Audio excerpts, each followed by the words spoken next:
나는 신발이 없음을 한탄했는데 거리에서 발 없는 사람을 만났다. 데일 카네기 행복론에 나오는 문장입니다. 더 이상 무슨 말이 필요할까요? 나는 신발이 없음을 한탄했는데 옆집 사는 사람이 좋은 신발 신고 있어 부러워했는데 그리고 난 신을 신발이 없음을 불평했는데 거리에 나와보니 발이 없는 사람이 땅바닥을 기어가고 있습니다. 나는 신발이 없음을 한탄했는데 거리에서 발 없는 사람을 만났다. 여기서 문장이 끝나죠. 이런저런 부연 설명은 없고요. 나는 신발이 없음을 한탄했는데 거리에서 발이 없는 사람을 만났다. 정말 이 한 구절의 문장이 온종일 제 마음을 가득 채우고 메우고 있습니다. 나는 신발이 없음을 한탄했는데 거리에서 발 없는 사람을 만났다. 자, 오늘 내 인생의 명작, 자본주의 속에 숨겨진 부의 비밀, 랍 무어, 레버리지. 제목만 들어도 뭔가 찌릿하죠. 네, 아시는 분 많죠. 레버리지. 2017년도 책이에요. 그동안 폭발적인 인기를 얻지 못하다가 최근 근래에 들어서야 많은 우리 열심히 지금도 일하시는 북튜버 여러분들 덕분에 다시 인기를 끌게 되었고, 그 전에도 사실상 경제 경영 서적 그 랭킹에는 꾸준히 상위권에 있었던 책이기도 해요. 자, 우선 바로도 한번 들어가 볼게요.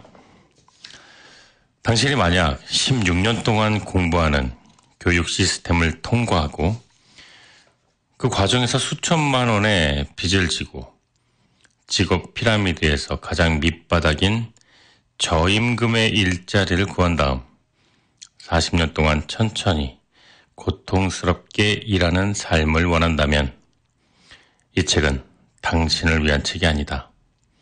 또 열심히 일하면서 사랑하는 사람들과 함께 보내는 시간을 희생하고 추가 근무를 하고 저축에만 의지하면서 행복과 자유를 나중으로 미루는 삶을 살기를 원한다면 역시 이 책은 당신을 위한 책이 아니다.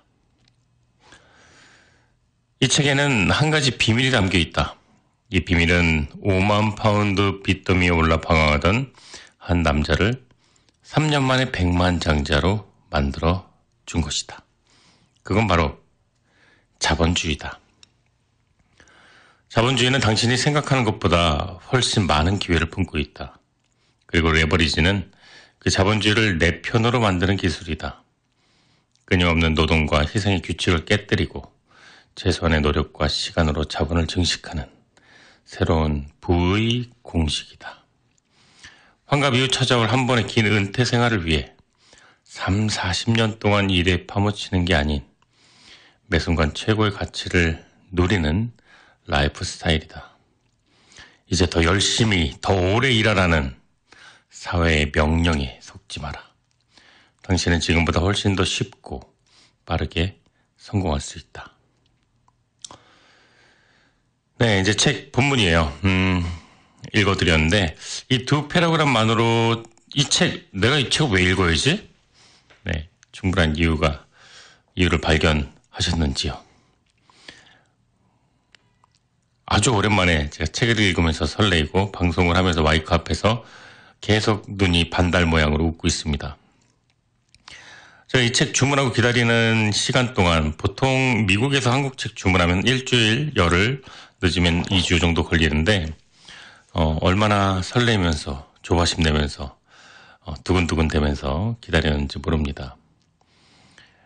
그리고 이 책 픽업하려고 서점을 가는데 얼마나 마음이 정말 콩당콩당 썸녀 여자 사랑하는 관심 있는 여자를 만나 데이트하는 느낌이랄까요. 진짜 여자를 만나야 되는데 책도 좋습니다. 이 책 픽업하고 배고파서 식당에 가서 이제 음식을 시켰는데 음식 시키고 이 책을 막 봤어요. 이제 머릿말부터 밥이 금방 나오더라고요. 네. 이 책은 고전도 아니고 베스트셀러 1등 몇 주 연속 이런 것도 아닌데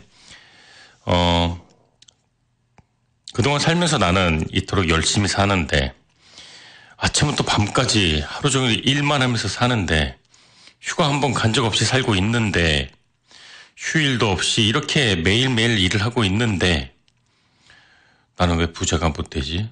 난 이렇게 쳇바퀴 도는 인생이 반복되는 기분이 들까? 나는 왜 이렇게 발전이 없을까? 나보다 더 열심히 사는 사람은 없는 것 같은데. 내 삶은 왜 이렇게 그대로일까? 그런 생각 들을 때 있죠, 여러분들? 저도 들을 때가 많이 있었어요. 학창시절에는요, 엉덩이 무거운 애들이 성과를 봤죠. 10시간 공부하면 최소한 5시간, 6시간 효과는 나오죠. 근데 사회를 나오면은요, 죽으라고 일을 하는 사람이 부자가 다 되지가 않더라고요. 그리고 부자들을 보면 다 죽으라고 일을 하는 사람이 많이 또 없더라고요. 효율적으로 내가 쉬고 있는 동안에, 내가 휴가를 즐기는 동안에, 내가 잠을 자는 동안에 나를 위해서 시스템이, 인력이 어떤 나를 위해서, 회사를 위해서 계속 돈을 벌어다 주는 것이죠. 그것이 바로 레버리지 효과인데요. 이 책을 알기 위해, 아니 더 잘 알기 위해 여기 저자의 아주 짧은 서문을 소개해 드릴까 하는데요. 어떤 저자는 서문이 수십 페이지가 되고 어떤 저자는 한 페이지가 되는데 런무어는 후자입니다. 그리고 저는 이 서문, 머릿말 읽는 걸 너무너무 좋아하는데 머릿말과 맺은말, 네, 대부분의 책들은 그 머릿말에 이 책에 본인이 작가가 전달하고 싶은 임팩트가 거의 대부분 절절하게 녹아져 있기 때문입니다. 이 책도 다르지 않아요. 이 서문 한 페이지가 채 안 되는 이 서문에 책의 정수가 녹아져 있습니다. 자, 임팩트에 살고 죽는 오늘 내 인생의 명작 주인공은 런무어 작가, 레버리지, 서문 제가 다는 아니고요. 중요한 부분 발췌해서 읽어드리도록 하겠습니다. 이 서문이라는 말도 참 많이 바뀌었어요. 머릿말, 시작하며, 들어가며, 서문. 오늘은 이 출판사가 물론 이제 편집으로 했겠지만 이렇게 돼 있네요. 책을 시작하며. 제목도 아마 출판사가 지었겠죠? 당신에겐 레버리지가 있습니까? 현대사회에서 우리는 고용자 아니면 고용인, 노예 아니면 주인, 리더 아니면 추종자다. 각 개인은 다른 개인을 섬긴다. 한쪽은 레버리지하고 다른 한쪽은 레버리지를 당한다. 아무도 당신을 위해 일하고 있지 않다면 당신이 다른 사람을 위해 일하고 있는 것이다. 그들은 당신으로부터 돈을 벌고 있다. 대부분의 사람은 시간과 돈이 정비례한다고 생각한다. 그러나 백만장자, 억만장자들은 그것들이 반비례한다는 사실을 알고 있다. 이제 우리는 더 열심히, 더 오래 일하라는 사회 명령에 의문을 제기해야 한다. 이 책은 남들과 다른 삶을 살아가려는 사람들을 위한 책이다. 변화를 만들고 싶은 사람들, 자신이 믿는 것을 끝까지 밀고 나갈 용기를 가진 사람들, 삶에 천천히 시들어가는 것보다 더 중요한 것이 그 어떤 것이 있다고 믿기 때문에 종종 오해를 받으면서도 기꺼이 위험을 감수하는 사람들을 위한 책이다. 독자 여러분에게 감사를 전한다. 당신은 열정적이고 집중력 있고 직관적이고 성장할 준비가 되어 있는 훌륭한 사람이다. 나를 당신의 책과 동반하는 이 여행에 초청해 준 것에 대해 진심으로 감사한다. 자, 이제 곧 우리의 여행이 시작될 것이다. 낡은 것과 새로운 것 사이의 간격은 점점 커지고 있다. 새로운 기술 시대를 수용하지 않으면 도태될 수밖에 없다. 레버리지는 최소한의 노력과 시간으로 현대과학기술로부터 최대의 이익을 얻는 방법이고 삶과 비즈니스를 위해 타인을 활용하는 방법이며 더 짧은 시간에 더 많은 일을 처리하고 모든 걸 아웃소싱하고 이상적인 라이프 스타일을 창조하는 방법이다. 네, 이 1장 레버리지에서 가장 핵심적인 내용이라고 생각되는 부분을 제가 본문 내용을 한번 읽어드렸습니다. 잠깐 저자 소개를 하자면은요. 런 무어, 우리 내 인생 명작에서는 한 3, 4년 전에 보니까 머니라는 책을 소개를 제가 해드렸더라고요. 어디서 이름을 들었나 했더니 그 책, 그 이후에도 몇 권의 책을 냈는데 제가 기회 될 때 또 자세히 소개해드리도록 하겠습니다. 저자는 30살에 엄청난 부를 거머쥔 젊은 백만장자인데 대학 시절에 몇 차례 사업을 시도하고 실패하고 또 빚이 엄청 많았다 그래요. 그 과정에서 자본주의 원리를 깨닫고 바로 이 레버리지 기술을 터득을 했는데 그리고 이 레버리지 기술을 터득한 후 3년 만에 완전한 경제적 자유를 획득을 했습니다. 이후에 수많은 백만장자 기업가들을 만나고 비슷한 조건에서 결국 남다른 성공을 만들어낸 사람들이 가지고 있는 공통점을 발견했는데 자, 그 공통점은 바로 부자들은 짧은 시간에 더 많은 일을 처리하고 본인의 비즈니스와 삶을 타인을 활용해서 그러니까 레버리지를 활용해서 더 많은 부와 더 많은 시간적 경제적 자유를 얻는다는 것을 밝혀냈습니다. 저자는 이른 나이에 백만장자가 됐지만 벼락부자 졸부가 아니라 노력 끝에 부자가 됐기 때문에 아주 경제적으로 체계적으로 부를 관리를 했습니다. 현재 500채 이상의 부동산을 소유했고 또 영국에서 가장 큰 부동산 기업이 프로그레시브 프로퍼티라는 그룹인데 그 회사를 비롯해 8개의 사업체를 운영 중에 있대요. 이 레버리지는요, 사실 한국 유명 인플루언서들이 많이 리뷰를 했어요, 책을. 짧으면 5분, 10분, 길면 4, 50분 정도. 제가 정말 저도 이제 북튜버라고 하면 그럴 수도 있겠죠. 이제 책을 제가 소개를 하니까. 저도 유튜브에서 내 인생의 명작을 검색을 하시면 제가 그동안 횟수로 3년 동안 했던 모든 내 인생의 명작의 그 책들 주제가 나오는데 정말 저는 앞으로 정말 좋아요. 운전할 때, 청소할 때, 걸을 때, 산책할 때 귀에다가 이렇게 꽂고 정말 마음의 양식인 책들을 귀로 듣고 있으면 너무 좋아요. 그리고 저는 이제 직업이잖아요. 책을 여러분들에게 소개하는 게. 그래서 저는 종이책을 읽어요, 늘. 종이책이 주는 그 느낌이 또 있고, 근데 너무 비쌉니다, 진짜. 우리 서점, 관계자 여러분, 우리 고려서적 관계자 여러분들, 네. 협찬 부탁드리겠습니다. 책값이 미국에서 한국 책을 사려면 2배인 거 아시죠, 여러분? 요즘 또 책값이 얼마나 비싸요. 2만 원, 3만 원이 기본인데 그냥 곱하기 2예요. 그러면 40불, 50불 막 이러거든요. 그럼 한 주에 한 권만 해도 네, 아시죠? 그래도 다른 건 몰라도 책에 소비되는 비용은 아깝지가 않습니다. 너무 비장했나요? 아깝지가 않습니다가. 미국에서 책을 산다는 게 쉽지는 않지만 싸지도 않지만 그래도 이 불경기의 서점을 운영하고 계시는 우리 고려서적 대표님 또 우리 부장님 다시 한번 지난 긴 세월 내 인생의 명작 후원해 주셔서 감사하고요. 무궁한 발전 기원합니다. 책은 이러다가 우리 출판사 서점이 없어지면 어떡해요. 정말 걱정돼요. 그리고 이 서점이 우리 한국인 그리고 한인 동포 여러분들의 정말 그 많은 지지를 좀 받았으면 좋겠다는 생각 해봅니다. 갑자기 또 고려서점 얘기를 했네요.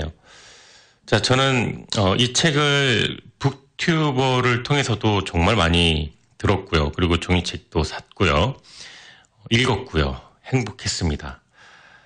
정말 버릴 게 없다라는 생각 많이 들었고요. 원문 그대로 여러분에게 소개해 드려야겠다 이런 생각을 정말 많이 했습니다. 책에 나온 많은 내용들, 우리 일상과 밀접한 이야기이기도 하고 또 우리와 같은 직장인들 또 자영업자들에게 정말 의미가 하나하나 와 닿는 인사이트를 주고 있는 부분들이 정말 많기 때문에 여러분들에게 가감없이 소개를 해드리도록 하겠습니다. 한 주 가지고는 안 되죠, 당연히. 지금 오늘 제가 이렇게 이야기하는 것도 아마 1장 정도 간신히 소개를 할 것 같아요. 1부, 2부, 내 인생의 명작. 그렇다고 제가 숨도 안 쉬고 막 그렇게 기계처럼 읽을 수도 없고요. 천천히 중요한 부분 위주로 여러분들에게 가감없이 소개를 해드리도록 노력하겠습니다. 노래를 듣고 돌아올 텐데 이제 지금 들을 노래는 제가 잠깐 설명을 좀 하려고 그래요. 제가 노래에 관련된 설명이나 그 멘트를 가급적 안 하는 이유가 이 책 방송이다 보니까 조용히 책을 음미하다가 또 조용히 음악도 음미하고 이렇게 뭔가 통통 튀거나 이렇게 높낮이가 없기를 바라는 마음이 조금 있어요. 그러다 보니 재미가 없는 그런 단점이 있는데, 네. 그리고, 이제, 제 음성이 책에 녹아들듯이 노래도 좀 녹아들었으면 좋겠다. 그래서 빠르거나, 또 특히 이제, 비트가 강하거나, 아니면 뭔가 추억이 막 떠오르고 상념이 드는 한국 노래, 이런 것들은 될 수 있으면 피하려고 하는데, 이 곡은 제가 설명을 안 드릴 수가 없어요. 많이 제가 검색을 했거든요. 장강 셀라 메닐라이, 네. 인도네시아 가수가 부른 곡이고요. 해피 파린탕이라는 그 곡이에요. 이게 어디까지가 인도네시아고 또 어디까지가 또 영어인지 모르겠는데, 이 노래 같은 경우에는 이제 나름 설명으로는 인도네시아 국민 가수다 이런 이야기도 있는데요. 타고르라는 남자분이세요. 제가 인스타를 들어갔는데 한 젊어 보이는 50대, 조금 나이 들었다면 60대도 가능하고요. 근데 인스타 그 대문 사진이 너무 독특해요. 러닝 셔츠에 흰색 이렇게 와이셔츠를 걸쳤는데 보시기 바랍니다. 굉장히 독특하고.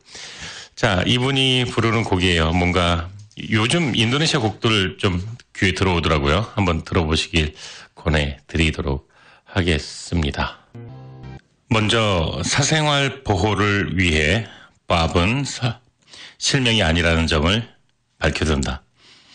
밥은 최고의 소프트웨어 개발자다. 가정적이고 조용한 정규직 회사원이다. 겉보기엔 엘리베이터에서 마주치면 그냥 지나칠 것 같은 지극히 평범한 사람이다. 그는 탁월한 업무 능력을 인정받아 1억 7천만 원의 연봉을 받았다. 그런데 그의 인터넷 검색 기록을 살펴보니 그가 근무 시간에 이베이나 페이스북을 하며 시간을 보냈다는 사실이 발견되었다. 밥의 회사는 조사관을 고용하여 밥의 불규칙한 근무 태도와 온라인 사용 기록을 조사했고 그 결과 그가 자신의 모든 업무를 중국에 있는 아웃소싱 업체에 의뢰했다는 사실을 알아냈다. 그런 아웃소싱 업체에 1년 동안 3,500만 원을 지불했고 결과적으로 1억 원 이상 순이익을 올리면서 회사에서는 놀고 먹은 것이다. 알고 보니 그는 다른 회사와도 계약을 맺고 아웃소싱 업체에 업무를 의뢰하는 프리랜서로 일하고 있었다. 하지만 그가 처리한 업무의 수준은 평균 이상이었다. 보고서는 간결하고 탁월했고 하지만 그는 해고되었다. 만일 5년 전 내 회사에 밥과 같은 직원이 있었다면 나 역시 그를 해고했을 것이다. 하지만 똑같은 상황이 지금 발생한다면 오히려 그를 승진시키고 그가 아웃소싱 업체와 계약을 맺고 일을 처리한 방법을 배워 다른 분야에 적용했을 것이다. 밥의 사례는 시대가 변하고 있다는 걸 보여준다. 기존의 관습적인 고용 형태와 업무 방식이 줄어들고 혁신적인 대안이 빠른 속도로 부상하고 있다는 걸 알 수 있다. 또 하나 예를 들면 20년 전 나는 중등 교육 자격 검정 시험을 준비한 학생이었다. 아버지는 내게 전 과목 A를 받으면 30만 원을 주겠다고 약속했고 그 시절 30만 원은 15 소년에게 엄청나게 큰 돈이었다. 나는 아버지가 던진 미끼에 혹해서 밤낮 없이 공부에 몰두했다.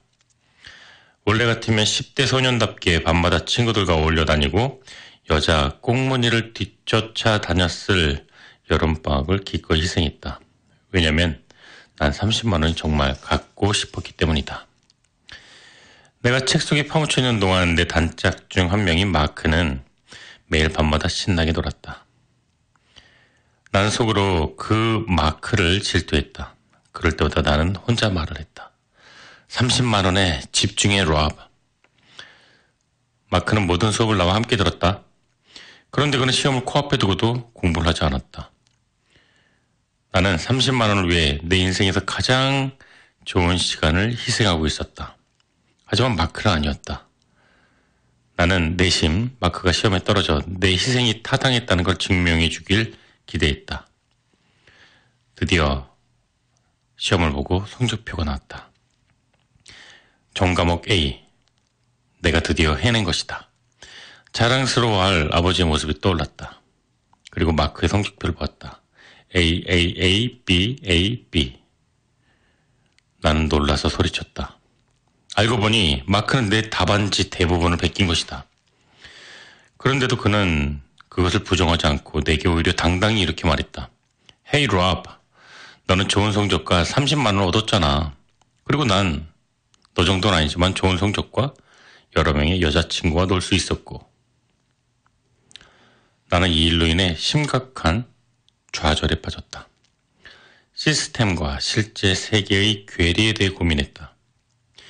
마크가 부정한 사실이 발각됐다면 그는 퇴학을 당했을 것이고 성적도 취소되었겠지.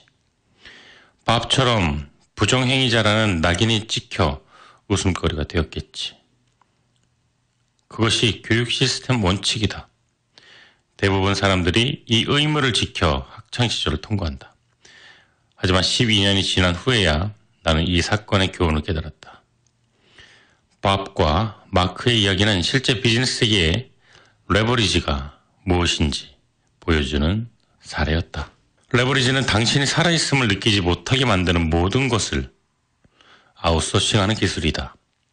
레버리지는 당신의 목표와 비전에 따라 당신의 삶을 살아가는 태도다.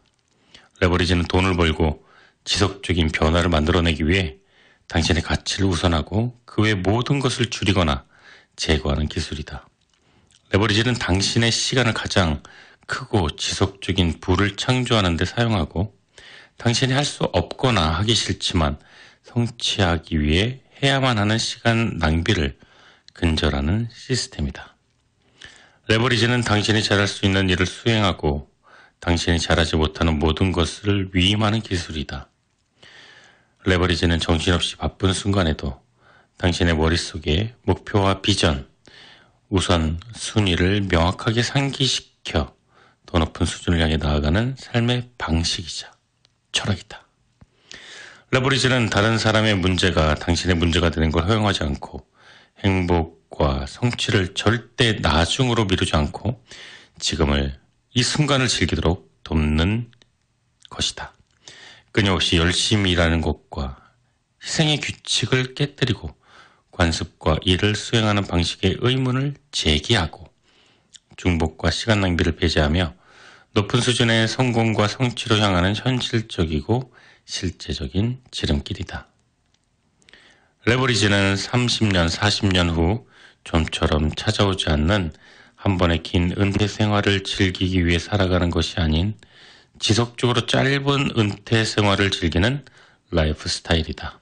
레버리지는 붙잡을 수 없는 것을 붙잡기 위해 공허감과 불만족을 느끼며 살아가는 것이 아닌 성공과 발전을 최대화하기 위해 지금 당장 생각하고 느끼는 방식을 탐구하는 심리학이다.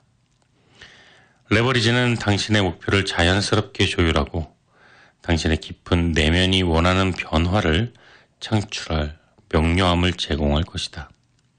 당신이 매 순간 최고의 가치를 누리면서 계속 성장하고 발전할 수 있도록 균형과 통제로 유연성을 갖추고 직관적으로 가장 중요한 일을 하는 방법을 알려줄 것이다. 사회가 말하는 성공의 기본 법칙은 열심히 일하는 것과 희생이다. 당신이 사랑하는 것들을 희생하고 남들보다 더 열심히, 더 오래 일하고, 더 일찍 일어나고, 더 늦게까지 깨어있고, 더 열심히 움직인다면 당신은 결국 성공할 것이다. 허나 당신이 행복한 삶과 시간적인 자유를 원한다면 더 열심히, 더 오래 일하라는 성공의 법칙이 근거 없는 망상이라는 걸 알아야 된다. 더 현명한 방법이 있지만 제도권은 당신이 그 방법을 아는 걸 원치 않는다. 앞서 말한 밥은 그 효율적으로 일하는 그 방법 때문에 해고당했다. 당신이 그 중국의 아웃소싱을 준 밥과 같은 방법을 사용한다면 제도권, 기관, 일반 기업은 당신을 해고할 것이다. 그들은 당신에게 나태하고 속임수를 쓰는 직원이라는 낙인을 찍을 것이다. 당신이 열심히 일하지 않고 시간을 희생하지 않고 그것 때문에 당신은 죄책감과 수치심을 느껴야 된다라고 주장할 것이다. 허나 그들의 힘에 굴복하지 마라. 열심히 일하고 무지한 상태로 침묵하라는 기만과 세뇌에 속지 마라. 당신은 혁신적이고 또 열심히 생각하고 또 최선의 결과를 얻을 수 있는 지름길을 추구하는 모든 방법을 시도할 수 있다. 당신 없어도 모든 일이 진행될 수 있게 만들 수 있다. 즉, 시간을 정복할 수 있다는 말이다. 이제 관습에 대해 의문을 제기하라. 주변의 존재들이 당신에게 가하는 압력을 거부하고 그들의 긴급한 일이 아니라 당신에게 긴급한 일을 할 수 있도록 만들어라. 당신은 시간을 희생하거나 수십 년간의 행복을 뒤로 미루는 삶의 방식에서 벗어나 비즈니스와 일, 가정과 자녀, 이러한 시간을 평등하고 효과적인 변화와 사회의 환원을 당신은 창출할 수 있다. 당신은 당신이 살아가는 일을 하고 일과 휴가를 통합할 수 있다. 우리는 변화와 적자 생존의 시대에 살고 있다. 산업시대는 이미 오래전에 지나갔다. 제조업이나 육체노동에 의존하는 사람들은 과도한 노동에 시달리면서 낮은 급여를 받는 취약계층으로 전락했다. 과학기술은 엄청 빠르다. 눈 깜빡할 사이에 글로벌 상호 연결성과 원격 생산성이 기업을 지배한다. 당신의 SNS를 통해 저렴한 비용을 지불하고 온라인으로 고객을 찾을 수 있다. 소셜 플랫폼과 마케팅 플랫폼을 활용하면 무료로 전 세계 고객을 만날 수 있다. 세계 최대 전자상거래 플랫폼인 알리바바는 상품을 보유하고 있지 않다. 우버와 리프트는 자동차를 가지고 있지 않다. 페이스북은 컨텐츠를 생산하지 않다. 넷플릭스는 영화관을 소유하고 있지 않다. 실체가 없는 소셜 플랫폼 업체들이 수십억 원에 상장되는 시대가 지금이다. 트위터는 수익 모델 없이 142억 달러의 기업 가치를 인정받았다. 이거 환율로 하면 한 18조 정도 됩니다. 페이스북은 플랫폼에 광고를 게시하기도 전인 2012년 이미 시가총액이 1,000억을 넘었다. 100조가 넘은 거죠. 10대 청년들이 기숙사를 해서 설립한 이 페이스북이라는 회사는 미래의 판매를 수천억 달러에 팔았다. 이 외에도 프로그래머, 해커, 이런 직업군이 새로운 재벌로 등장한다. 누구든 특별한 아이디어가 있으면 수백만 팔로워를 끌어들일 수 있고 당신은 굳이 TV에 나와서 유명인이 될 필요도 없이 이미 인플루언서가 될 수 있다. 버튼 하나만 누르면 모든 원하는 걸 누릴 수 있고 얻을 수 있는 세상에 당신은 살고 있는 것이다. 자, 이 부분은 제가 앞부분에서 한번 읽어드린 부분인데 다시 한번 너무나도 핵심적인 내용이라 다시 한번 읽어드릴게요. 낡은 것과 새로운 것 사이의 간격은 점점 커지고 있다. 새로운 기술 시대를 수용하지 않으면 도태될 수밖에 없다.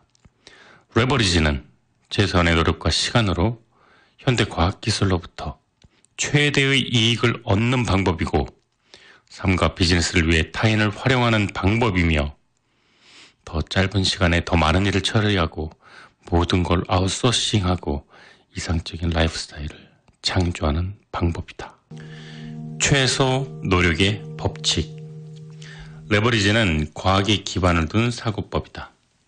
더 적은 것으로 더 많은 것을 성취하는 것, 더 적은 돈으로 더 많은 돈을 버는 것, 더 짧은 시간 투자에 더 많은 시간을 얻는 것, 더 적은 노력으로 더 많은 성과를 얻는 자본주의 속 숨겨진 공식이다.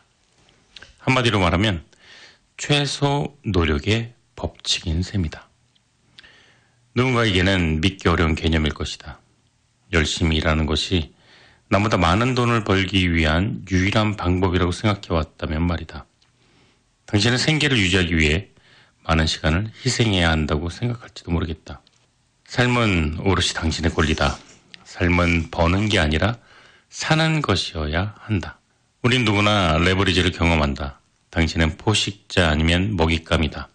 고용자 아니면 노동자, 노예 아니면 주인, 리더 아니면 추종자.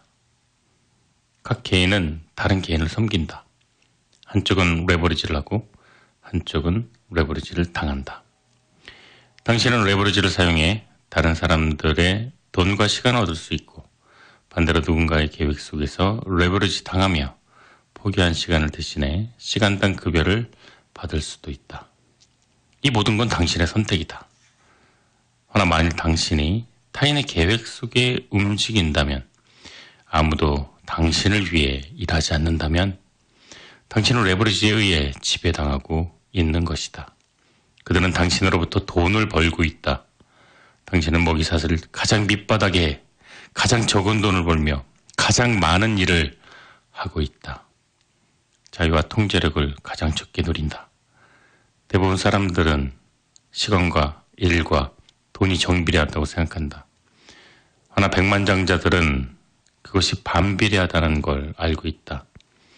사회는 우리에게 돈을 위해 열심히 일하라고, 더 긴 시간 일하라고, 초과 근무를 하라고, 그래야만 돈을 번다고 말하지만 사실 레버리지를 구축한 사람이 가장 많은 돈을 벌어들인다. 네, 어떻습니까? 내용이. 지금 책을 더 읽어야 되는데 제가 여기서 끊은 이유는 제가 더 긴 시간을 일하라고 말을 합니다. 더 열심히 돈을 위해 더 많은 시간, 더 많은 노력을 하라고 이야기를 하지만 사실 이 사회는 레버리지를 구축한 사람이 가장 많은 돈을 벌어들이죠. 이런 생각이 들더라고요. 이 본문 내용을 낭독하다가 무인도에 갇혔어요. 무인도에 갇혔는데 100명이 무인도에 갇혔습니다. 어떤 사람은 물을 공급하고, 어떤 사람은 야자수를 공급하고, 어떤 사람은 나무와 땔감을 공급을 하고 있어요. 어떤 사람은 하루 종일 나무를 베고, 어떤 사람은 웅덩이를 파고요. 어떤 사람은 하루 종일 야자수를 떨어뜨립니다. 그런데 어떠한 일도 하지 않는 그 한 사람, 그 누군가가 그 모든 것을 레버리지 하고 있다면 어떨까요? 이 모든 것을 사고 그것을 교환하는 어떤 중심을 잡는 것이죠. 다른 사람들이 일하게 하고 그 일한 몫을 주고 적은 부분을 자기가 갖고, 하지만 100명이라는 사람이 적은 부분을 포션을 내면은 또 한 사람에게 엄청나게 많은 또 이득이 가겠죠. 내가 레버리지를 누군가에게 하지 않으면 나는 누군가에게 레버리지를 당하고 있는 것이다 라는 말이 참 인상적인데요. 예를 들어서 내가 열심히 학원에서 수업을 한다 그러면 내가 수업하는 것보다 선생님이 수업을 해서 5분의 1의 이익금을 나에게 준다면 당장 5분의 1은 작은 것 같이 보여도 내가 수업을 하지 않아도 5명의 선생님이 수업을 하면 내가 수업을 한 만큼의 돈이 수업하지 않아도 들어온다는 이 어떻게 보면 또 다른 레버리지 효과가 될 수 있겠죠. 우리의 몸은 유한하고 우리의 건강도 유한하고 코로나 때 많이 깨닫지 않았습니까? 내 몸이 아프면 일주일, 이주일 못 나가면 일주일, 이주일 돈을 못 버는 그런 삶, 그런 직장, 그런 구조. 내가 팔다리를 움직이지 않으면 수입이 들어올 수 없는 구조라면 우리는 다시 한번 고민해 봐야 됩니다. 이 레버리지 시스템을요. 자, 노래 듣고 돌아오도록 하겠습니다. 일반적인 통념과 달리 시간과 돈은 반비례한다. 통계청의 임금 통계를 살펴보면 영국에서 평균 소득이 가장 높은 직종은 중개업으로 1년에 약 1억 9천만 원을 번다. 중개인들은 제품을 만들지 않는다. 그들은 다른 사람의 제품을 판매하고 수수료를 받는다. 간접비용이 적게 들고 리스크가 낮고 노동 대비 높은 수수료를 받는다. 일이 잘못되는 경우에도 타격을 입는 것은 그들이 아니라 고객이다. 중개인은 두 번째로 높은 소득을 올리는 직종보다 24%나 더 많은 돈을 번다. 중개인 다음으로 소득이 많은 직종은 평균 1억 5천만 원을 버는 CEO와 임원들이다. 하지만 이들은 전략적 사고, 리더십, 비전을 요구받고 회의와 출장이 잦기 때문에 노동 강도가 비교적 세다. 소득순위 끝자락에 있는 직종은 경호원, 보육사, 교통, 정리원이다. 이런 직업은 아이들이나 취약한 사람들에게 세심히 돌봐야 되는 그런 높은 수준의 책임감을 요구받는데도 불구하고 소득순위가 낮다. 이들은 겨울에도 야외에서 일하고 크리스마스나 명절에도 일하고 타인의 건강과 안전을 책임져야 하는 제로 레버리지 직종으로 시간을 돈으로 바꿔야 하는 아주 고된 육체 노동이다. 이 세 직종의 평균 임금은 최상위 소득 계층보다 무려 22배가량 낮다. 소득뿐만 아니라 노동을 위임할 수 있는 능력도 양극화된다. 월스트리트 저널에 따르면 부유층 44%는 빈곤층보다 주당 11시간 적게 일한다고 한다. 하루 종일 일하는 부유층의 86%는 주당 겨우 20시간만을 일할 뿐이고 빈곤층의 60%는 주당 50시간을 넘게 일하며 부유층의 65%는 소득 수단이 무려 3개에서 5개 사이인 분이 대부분이었다. 다른 사람을 위해 일하는 게 나쁘다는 게 아니다. 우리는 서로를 필요로 하기 때문에 은행은 대출이 필요하고 대출자는 대출 기간이 필요하고 집주인은 세입자가 필요하다. 청소부는 감독이 필요하고 감독은 청소부가 필요하다. 그러니까 당신이 하루 벌어 하루 먹는 삶에 충분히 만족하고 행복을 느낀다면 나의 조언은 전혀 들을 필요가 없다. 이 책은 그저 흥미삼아 읽고 다시 행복하게 당신의 몸으로 노동하는 삶으로 복귀하면 된다. 만일 당신이 레버리지를 지배한다면 다른 사람의 시간, 자원, 지식, 인맥을 이용해 돈을 벌고 당신의 시간을 보존하여 계획과 목표, 꿈을 넘어서는 부자가 될 수 있다. 이것은 모두 백만장자들이 이미 실행하고 있는 일이다.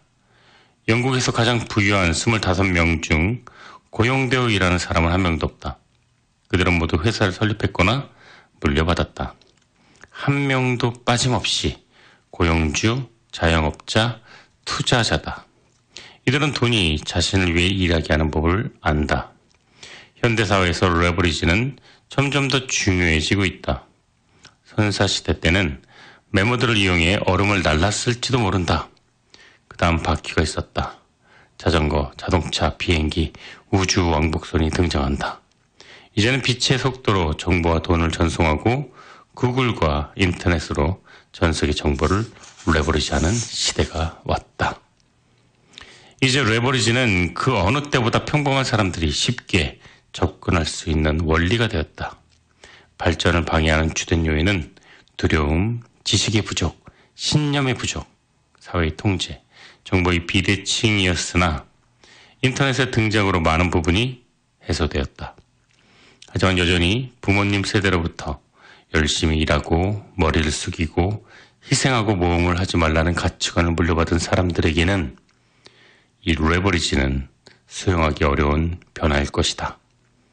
물론 당신은 그런 사람이 아닐 거라고 생각한다. 그래도 혹시 당신은 어떤가? 더 열심히, 더 오래 일하라는 기만. 앞서 말했듯 성공에 대한 일반적인 신화 중에서 가장 큰 망상은 열심히 일하라는 것이다. 그 외에도 다른 사람보다 더 오래 일하면 최고가 될 것이다. 희생을 감수하고 끝까지 노력하라. 결코 포기하지 마라. 고통을 참아라. 약해지면 안 된다. 이런 말들은 스포츠 선수에게나 적용될 만한 원칙이다. 직업을 선택하고 시간을 투자하는 문제에 있어서는 이보다 고려해야 할 사항이 훨씬 더 많고 복잡하다. 당신은 올바르게 시간을 투자하는 방법을 알아야 한다. 성과를 내기 어려운 일을 위해서 오랜 시간을 희생하는 것은 어리석은 짓이다. 지구상의 대부분의 사람이 그 어리석은 행동을 하고 있다. 마치 사회가 억지로 좁은 공간에 가둬놓은 좀비들처럼 만일 당신이 3년에서 5년마다 승진을 하고 인플레이션에 못 미치는 수준으로 인상되는 급여를 받기 위해 일주일에 60시간씩 일한다면 사랑하는 사람들과 원하는 시간과 장소에서 좋아하는 것을 하는 만족을 미루고 있다면 연봉이 3천만 원 인상되는데 30년이 걸린다면 당신은 스스로의 삶을 기만하고 있는 것이다. 또 산업 발전으로 인해 무용지물이 된 기술에 당신의 시간을 투자하거나 경제적인 이득을 통제할 수 있는 직접적인 능력을 갖추지 못하고 다른 사람을 부자로 만들기 위해 당신의 시간을 투자하거나 정보 시스템에 당신의 미래를 의존한다면 이 또한 삶을 기만하는 것이다.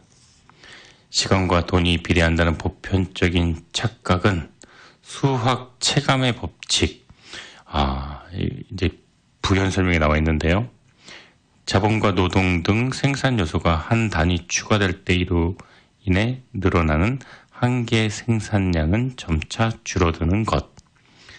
옴기니가 적어놨는데, 그러니까 우리가 생산을 무언가를 할 때, 만약에 이제 어떤 창고에서 치즈를 하나를 뺐다고 생각을 하면은요, 우리가 하나를 얻었지만, 하지만 한계 생산량이 줄어드는 거죠. 그러니까 계속 그 통에서 치즈를 뺄수록 우리는 하나를 얻었지만 그 통에는 있는 치즈는 점점 줄어든다는 거죠.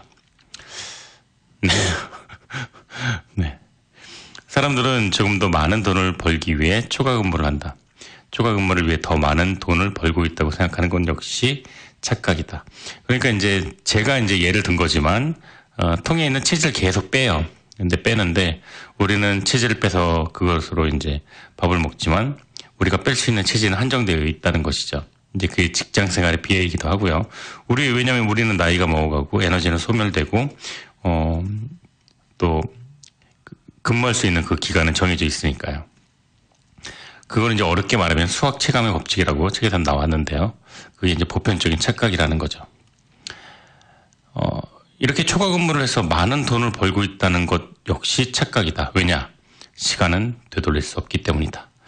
높아지는 생활 수준을 유지하려면 더 많은 돈을 벌어야 하고 당신은 더욱더 압박을 받는다. 하지만 수입을 유지하기 위해 당신이 시간을 투자하는 동안 인플레이션은 슬그머니 뒤를 따라온다. 관습적인 사고는 관습적인 결과를 낳는다. 열심히 일하고 초과 근무를 하라는 사고방식을 가진 노동자는 소득을 창출하지만 그건 대부분 생산수단의 소유주나 세금을 거두어들이는 정부를 위한 거다. 노동자들은 대출금, 그리고 노후 보장의 망상, 안전한 은퇴라는 덫에 갇혀 있다.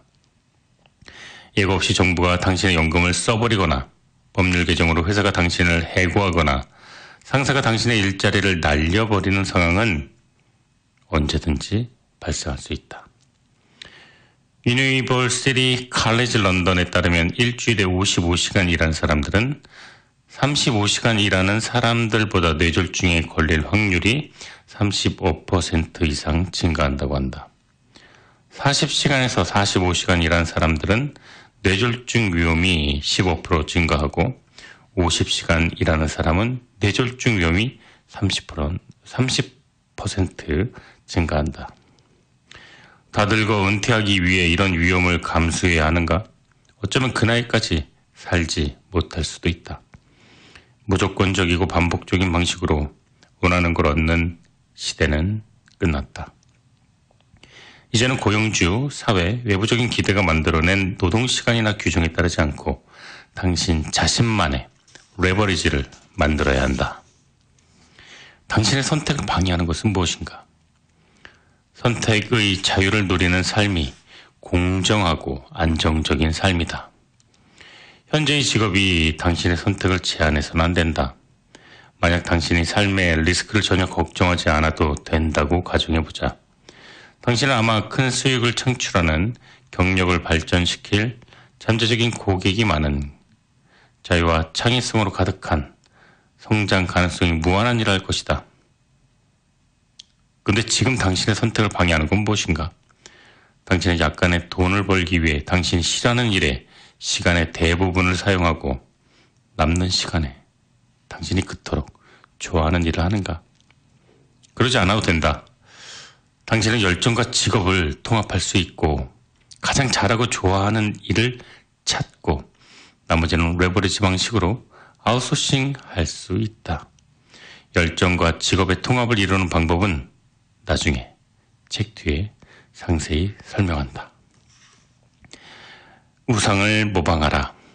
당신의 우상은 당신이 꿈꾸는 삶을 창조하고 더 짧은 시간에 더 많은 일을 처리하고 가치가 낮은 모든 업무를 아웃소싱하는 방법을 알고 있다. 그리고 그들이 할 수 있다면 당신도 할 수 있다. 그들 대부분 자수성가한 사람이다. 이상적인 삶을 창조하는 가장 쉽고 안전한 방법은 그들을 연구하고 그들이 현재 위치에 도달할 때까지 일들을 모방하는 것이다. 그들이 현재 위치에 도달할 때까지 그것은 이 개념이 매우 단순해 다들 알고 있을지 모르지만 우리는 모두 동일한 시간을 갖고 있다는 것이다. 성공한 사람들은 레버리지 효과가 가장 높은 방식으로 원하는 곳에 도달하는 시스템을 찾아냈을 뿐이다. 누구나 많은 돈을 갖기를 원한다. 그러나 돈은 극단적인 불평등 하에 분배되어 있다. 최근 국제 빈민구호단체 옥스팜에서 발표를 했다. 전 세계 부의 절반이 전 세계 인구 1%가 차지하고 있다고 말이다. 통계를 보면 상위 1%가 소유한 부의 점유율이 2009년에는 44%에서 점점 격차가 올라갔다. 2014년 5년 뒤에 48%로 증가했다. 이러한 현실의 가장 큰 불만은 누가 품을까? 당연히 부자는 아닐 것이다. 그렇다면 당신은 어떤 레버리지 전략을 배울 것인가? 1%가 될 것인가? 99%가 될 것인가? 무엇을 해야 할지 파악하고 실행해야 한다. 당신의 삶에 타인의 계획을 끼워 넣으면 안 된다. 좀비 무리를 따라가지 말고 더 짧은 시간에 더 많은 일을 처리하고 가치가 낮은 모든 일을 아웃소싱하고 당신의 이상적인 라이프 스타일을 창출하는 레버리지 철학을 가지고 당신의 방식대로, 당신의 의도대로, 당신의 계획대로 살아라. 다른 사람보다 더 열심히 더 오래 일했다가는 경제적, 시간적 여유도 없이 은퇴를 위해 자신을 희생하고 소진하게 될 것이다. 더 전략적으로, 더 체계적으로 일하고 당신의 비전에 집중할 시간을 최대화하고 단순 작업과 시간 낭비를 철저히 배제해야만 한다. 그로부터 레버리지는 시작될 것이다. 많은 사람들이 당연하게 받아들이는 또 다른 기만적인 개념은 일과 삶의 균형이다. 행복과 자유로운 시간을 삶의 마지막으로 미루고 인생의 3분의 1을 일하는 데 사용한다면 그것이 어떻게 균형이 될 수 있겠는가? 당신이 연기한 삶은 끝까지 오지 않을 수도 있다. 당신은 잠자는 시간보다 더 많은 시간을 일하는 데 사용한다. 놀고 탐험하고 창조하고 배우고 사랑하는 시간을 모두 합한 것보다 더 많은 시간을 당신은 일하는 데 사용한다. 그것은 균형이 아니라 당신이 본인에게 부여한 노예의 삶이다. 당신은 자녀가 그런 삶을 사는 걸 원치 않을 것이다. 그런데도 왜 당신은 스스로 그런 삶을 받아들이고 있는가? 주말에 하고 싶은 일을 하기 위해 일주일 내내 자신을 희생하는 게 어떻게 균형이 될 수 있는가? 오랜 시간 동안 싫어하는 일을 하고 짧은 시간 동안 좋아하는 일을 하는 것이 어떻게 균형이 될 수 있는가? 평일 근무와 주말 휴가는 사회가 규정한 것이다. 오전 8시에 근무를 시작하고 오후 6시에 끝내는 것은 기업이 규명한 것이다. 생활비를 벌기 위해 일하는 건 자본주의가 규정한 것이다. 한 달 동안 일하고 한 달 후에 급여를 받고 모든 세금과 보험료를 선불로 빼앗기는 것은 정부가 규정한 것이다.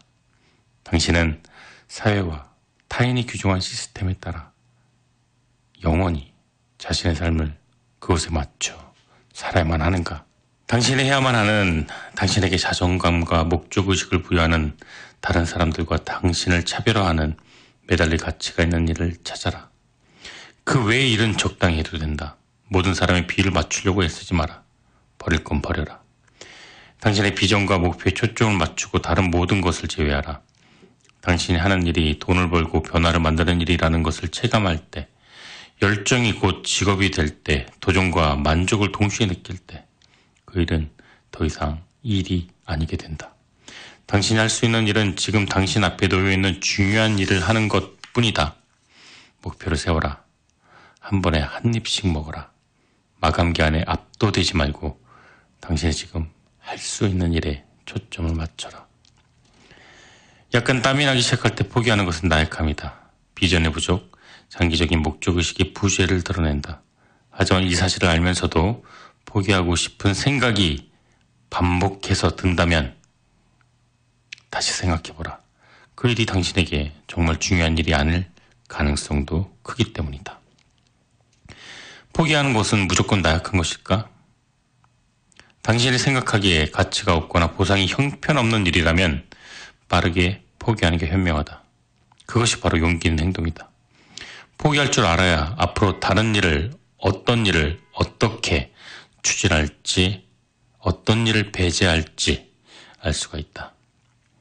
나는 건축학 학사 과정을 공부한 뒤 2주 만에 나랑 맞지 않는다는 걸 깨달았다. 그런데도 154주, 3년 4년을 그 공부를 계속했다. 한 번도 만난 적 없는 사람이 내가 포기했다고 느끼게 만드는 게 싫었기 때문이다. 하지만 결과적으로 정말 어리석은 짓이었다. 잃어버린 3년뿐만 아니라 더 의미 있는 일을 할 수 있는 미래의 시간도 나는 잊어버린 것이다. 당신이 싫어하지만 어쩔 수 없이 계속해야 하는 일은 빨리 포기해라. 그래도 안 죽는다. 그러나 어렵고 힘들다는 이유만으로 당신에게 중요한 일을 포기해서는 안 된다. 당신은 지금 당신에게 중요한 목표부터 한 걸음 떨어진 곳에 있는지 아니면 당신에게 중요하지 않은 목표로부터 한 걸음 떨어져 있는지 그것을 먼저 파악해 봐야 한다. 다른 사람들의 기대에 부응하기 위해 어떤 일을 하거나 어떤 사람이 되려고 하지 마라. 외부 집단의 압박은 당신을 피로하고 불편하게 만든다. 당신의 비전과 가치에 도움이 되지 않는 낮은 가치의 일은 다른 사람에게 맡겨라. 사소한 일을 포기하고 당신이 모든 일을 할 수 없다는 사실을 인정하고 그 시간과 열정을 의미 있고 사랑하는 일에 쏟으면 당신은 무한한 자유를 느낄 수 있다. 네, 매주 토요일 저녁 10시에 시작하는 좋은 책과 좋은 음악이 있는 곳, 김어준의 내 인생의 명작입니다. 오늘 함께 나눴던 명작은 자본주의 속에 숨겨진 부의 비밀, 랍 무얼 레버리지였습니다. 네, 정말 좋은 책이었죠. 너무 좋은 책이라 다음 주에 이 레버리지 두 번째 이야기 이어서 보내드리도록 하겠습니다. 지금 나오고 있는 곡은요, 경쾌한 곡이죠. 우리 담장을 넘다라는 연주곡 전수연 씨 피아노 곡입니다. 자, 늦은 시간까지 함께 해주셔서 정말로 너무나도 감사합니다. 다음 주 토요일 저녁 10시에 그 2시간 동안 저는 좋은 책은 레버리지입니다. 다시 두 번째 이야기 시작하도록 하겠습니다. 저는 김하준이었습니다. 감사합니다.